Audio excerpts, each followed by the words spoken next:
anybody sees an ad for a product or a service, you expect the actual product to at least be kind of like what they advertise. Like, nobody thinks you're going to be the Marlboro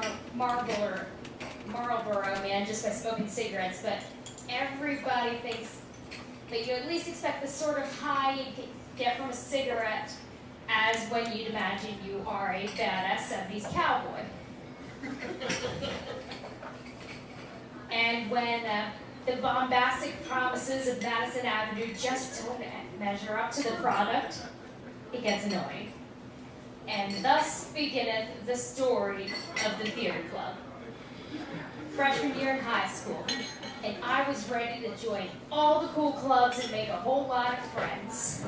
I was tired of being the socially awkward geek kid in the corner in middle school, and now I was ready to be the socially awkward high school kid who'd carve out a niche for myself, starting with that humble little poster on the English room's wall. Want to write your own skits? Ever interested in doing skits like in Whose Line Is It Anyway? Then join the theater club, meeting every Monday. First meeting is the third week of September. That was it. This was what I needed. I loved Whose Line. I loved improv. I just learned it was a thing last summer. So I signed my name on the line, and I went there eagerly awaiting the mythical improv club. First person who comes in that day is a high school girl, about a year older than me. And what she's holding in her hands is actually the first project we would do for this theater club. And the only project we would do. A play she wrote called Horror at Eastwood High, wherein the sexy British exchange student solves the Scooby-Doo style mysteries plaguing the high school.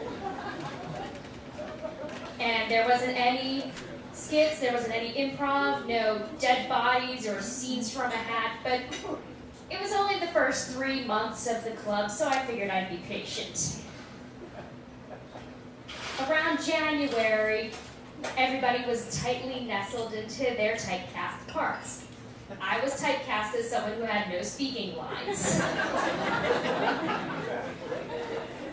But I figured my raw determination to join a club and work alongside teenagers I couldn't relate to on a script I didn't even like would be enough to get me the recognition that comes from a low-budget high school play. And then everybody started talking about sex.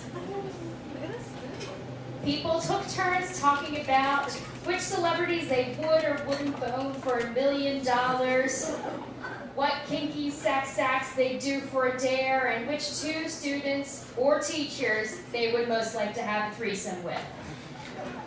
Every time the questions came to me, I would either not answer or say something completely unsexy. Back then, I had all the sex drive of a wet newspaper. So instead, I decided to go through the high school hallways searching for the first teacher I can find, and then tell them all about how everyone was talking about sex and we were supposed to be doing our lines and how I didn't get a speaking part and this had nothing to do with anything on the poster. Next day she comes in and monitors the class. Nobody was talking to me, but then again nobody was talking about sex either, so that's a win. March 2005, the big performance. Costumes, whatever we got in our closets. Props, whatever we found backstage. We didn't even have a locker for Crazy Ed to hide in, so we just, in the spirit of Shakespeare's Richard V, told the audience to use their imaginations.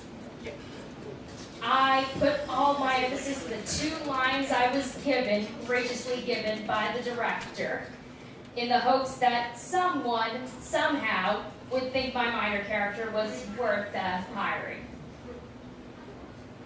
We performed for the first 4 rows of an audience and were greeted with thunderous applause, like so.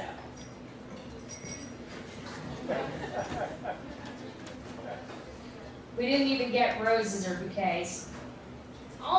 Horror Eastwick High wasn't a horrible play, but nobody really knew what they were doing, and it didn't really matter to anyone else because they're not up here talking to an audience about a script and an ad that promised improv comedy and delivered neither.